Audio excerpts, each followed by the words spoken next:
இந்த வீடியோல பைசன் படத்தோட ரிவ்யூ தாங்க பார்க்க போறோம். ஃபர்ஸ்ட் இந்த படத்துடைய கதை என்ன அப்படின்னு பார்த்தோம்னா, மனத்தி கணேசன் அப்படிங்கிற ஒரு கபடி வீரருடைய கதையை தான் எடுத்து படமா பண்ணியிருக்காரு மாரி செல்வராஜ். அவரோட கதையில கொஞ்சமா எடுத்துட்டு அதுக்கப்புறம் அதுல மாரி செல்வராஜுடைய டச் எல்லாம் வச்சு ஒரு கதை ஒண்ணு பார்த்தீங்கன்னா மாரி செல்வராஜ் பண்ணியிருக்காரு.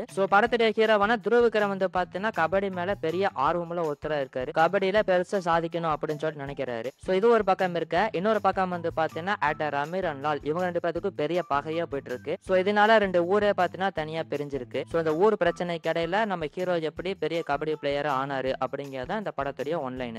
படத்துடைய ஹீரோவான துருவ விக்ரம் எடுத்துக்கிட்டோம் அப்படின்னா அவரோட பெர்ஃபார்மன்ஸ் எல்லாம் டெர்ரிஃபிக்கா இருந்துச்சு அப்படின்னு சொல்லலாம். இந்த படத்துக்காக ஏகப்பட்ட எஃபர்ட்ஸ் போட்டிருக்காரு அப்படிங்கிறது ஸ்கிரீன்ல அப்படியே தெரியுது. அதுவும் இந்த கபடி விளையாடும் போதெல்லாம் பாத்தீங்கன்னா ஒரு ரியல் பிளேயர் எப்படி விளையாண்டா எப்படி இருக்குமோ அதே மாதிரி தாங்க இருந்துச்சு. அந்த அளவுக்கு டெர்ரிஃபிக் பெர்ஃபார்மன்ஸ் பாத்தீங்கன்னா கொடுத்திருக்காரு. நான் சியான் விக்ரமுடைய பையன்டா அப்படிங்கிற மாதிரி சொல்ற அளவுக்கு சூப்பரான பெர்ஃபார்மன்ஸ் கொடுத்துட்டாருங்க. அண்ட் அடுத்து பசுபதி கேரக்டர் எடுத்துக்கிட்டோம் அப்படின்னா அவரோட பெர்ஃபார்மன்ஸுமே சூப்பரா இருந்துச்சு. துருவ விக்ரமுடைய அப்பாவா வராரு. ஆனா லைட்டா ரங்கன் வாத்தியார் மாதிரியான ஒரு கேரக்டர் மாதிரி தான் இருந்துச்சு. ஆனா இந்த படத்துல டோட்டலா ஒரு வேற மாதிரி கேரக்டர் தான். யூஸ்வலா அவரோட சூப்பரான பெர்ஃபார்மன்ஸ் இந்த படத்திலேயே கொடுத்துட்டாருங்க. அண்ட் அமீர் கேரக்டர் எடுத்துக்கிட்டோம் அப்படின்னா லைட்டா அந்த ராஜன் கேரக்டர் டச் பண்ற மாதிரி தான் இருந்துச்சு. அவரோட பெர்ஃபார்மன்ஸுமே சூப்பரா இருந்துச்சுங்க. ஆக்டர் லால் எடுத்துக்கிட்டோம் அப்படின்னா அவரோட பெர்ஃபார்மன்ஸுமே படத்துல சூப்பரா தான் இருந்துச்சு. ஆஃப்டர் கர்ணன் திரைப்படத்துக்கு அப்புறமா மாரி செல்வராஜோட படத்துல லால் நடிச்சிருக்காரு. கர்ணன் திரைப்படத்துல ஃபுல் அண்ட் ஃபுல் ஒரு பாசிட்டிவ் கேரக்டர் நடிச்சு வந்திருப்பாரு. ஆனா இந்த படத்துல ஒரு நெகட்டிவ் கேரக்டர் நடிச்சிருக்காரு. இதுவுமே பாத்தீங்கன்னா சூப்பரா ஒர்க் அவுட் ஆயிருக்குங்க.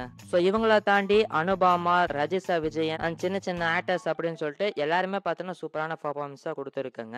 இவங்க எடுத்துக்கிட்ட இந்த கதைக்கு திரைக்கதை எப்படி பண்ணிருக்காங்க அப்படின்னு பார்க்கும்போது ஃபர்ஸ்ட் ஹாஃப் வந்து பாத்தீங்கன்னா சூப்பராவே ஸ்டார்ட் பண்ணி கொண்டு போனாங்க. அண்ட் இன்டர்வல் வந்து பாத்தீங்கன்னா ஓகே அப்படிங்கிற மாதிரி இருந்துச்சு. அண்ட் செகண்ட் ஹாஃப் வந்து பாத்தீங்கன்னா அதுவுமே சூப்பரா தான் இருந்துச்சு. ஆனா செகண்ட் ஹாஃப்ல மட்டும் கொஞ்சமா லேக் ஆன மாதிரி தெரிஞ்சுச்சுங்க. அதாவது ஹீரோக்கு வந்து பாத்தீங்கன்னா பிரச்சனைக்கு மேல பிரச்சனை வந்துட்டே இருக்கும். ஆனா அது எல்லாமே பார்த்தீங்கன்னா ஒரே மாதிரி பிரச்சனையா தான் இருக்கும். இதுவே ரிப்பீட் ஆகி வந்துட்டே இந்த மாதிரி தெரிஞ்சிச்சு. அதனால செகண்ட் ஹாஃப்ல மட்டும் பார்த்தீங்கன்னா லைட்டா லேக் ஆயிடுச்சு. ஆனா ஓவரால் பார்க்கும்போது படத்துடைய திரைக்கதை வந்து பார்த்தீங்கன்னா சூப்பரா பண்ணியிருக்காங்க அப்படின்னு சொல்லலாம். ஒரு நீட்டா வந்து பண்ணியிருக்காங்க. அண்ட் இந்த பேட்சன் படத்துல பாசிட்டிவ்ஸ் அப்படின்னு பார்த்தோம் அப்படின்னா படத்துடைய மியூசிக்கே படத்துக்கு பிளஸ் அமைஞ்சிருக்குங்க. நிவாஸ் கே பிரசன்னா அவர் தான் படத்துக்கு மியூசிக் பண்ணியிருக்காரு. படத்துடைய சாங்ஸ் ஆகட்டும், பேக்ரவுண்ட் ஸ்கோர் ஆகட்டும் எல்லாமே பார்த்தீங்கன்னா சூப்பரா பண்ணியிருக்காரு. இதுக்கு முன்னாடி இவர் பார்த்தீங்கன்னா நிறைய படங்களுக்கு மியூசிக் பண்ணியிருக்காரு. ஆனா இனிமே நிறைய வாய்ப்புகள் கிடைக்கணுமோ அப்படின்னு தாங்க தோணுது. உண்மையில இந்த படத்துக்கு சூப்பரான மியூசிக் இருக்கும் அப்படிங்கறத கொடுத்திருக்காரு. அண்ட் அடுத்த பாசிட்டிவ் வந்து பார்த்தீங்கன்னா இந்த படத்துல இவங்க பண்ணிருக்கிற கேஸ்டிங் தாங்க. ஒவ்வொரு கேரக்டருமே பார்த்தீங்கன்னா சூப்பரா பண்ணிருக்காங்க. துருவ விக்ரமா இருக்கட்டும், பசுபதியா இருக்கட்டும், லாலா இருக்கட்டும், அமீரா இருக்கட்டும், அனுபமாவா இருக்கட்டும், ரஜிசாவா இருக்கட்டும், இந்த மாதிரி எல்லா கேரக்டரையுமே பார்த்தீங்கன்னா பெர்ஃபெக்ட்டா கேஸ்டிங் பண்ணிருக்காங்க. அண்ட் அது வந்து பார்த்தீங்கன்னா படத்துக்கு பிளஸ் அமைஞ்சிருக்கு அப்படின்னு சொல்லலாங்க. அண்ட் அடுத்த பாசிட்டிவ் வந்து பார்த்தீங்கன்னா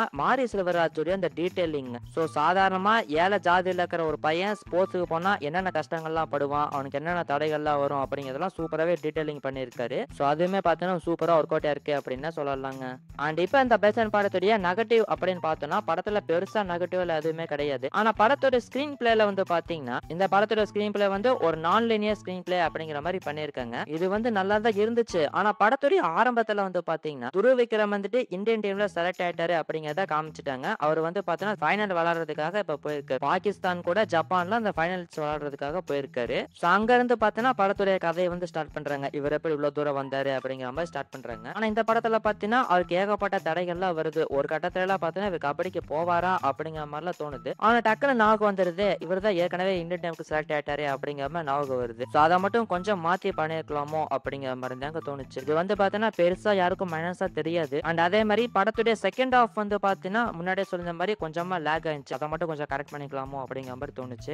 மத்தபடி படத்துல வந்து பாத்தீங்கன்னா பெருசா நெகட்டிவ்ல எதுவுமே கிடையாது. ஓவரால் இந்த பேட்சன் படம் எப்படி இருக்கு அப்படின்னு பார்க்கும்போது ஒரு சூப்பரான ஒரு படமா வந்திருக்கு அப்படின்னு சொல்லலாங்க. மாரி செல்வராஜுடைய பிரீவியஸ் படங்கள்லாம் உங்களுக்கு பிடிக்கும் அப்படின்னா கண்டிப்பா இந்த படமே உங்களுக்கு பிடிக்கும். இந்த படத்துக்கு என்னோட ரேட்டிங் வந்து பாத்தீங்கன்னா 3.5 அவுட் ஆஃப் 5. நீங்க இந்த பேட்சன் படம் பார்த்துட்டீங்களா? அப்படி பார்த்துட்டீங்கன்னா உங்களோட ரேட்டிங் என்ன, உங்களோட ஒப்பீனியன் என்ன அப்படிங்கறத கமெண்ட்ல சொல்லுங்க. நான் எதுவும் பிளஸ் மைனஸ் எது விட்டுருந்தாலுமே அதையுமே மறக்காம கமெண்ட் பண்ணுங்க. மீண்டும் இன்னொரு இன்ட்ரெஸ்டிங்கான மற்றும் சூப்பரான ஒரு வீடியோவில் உங்களை சந்திக்கிறேன். நன்றி, வணக்கம்.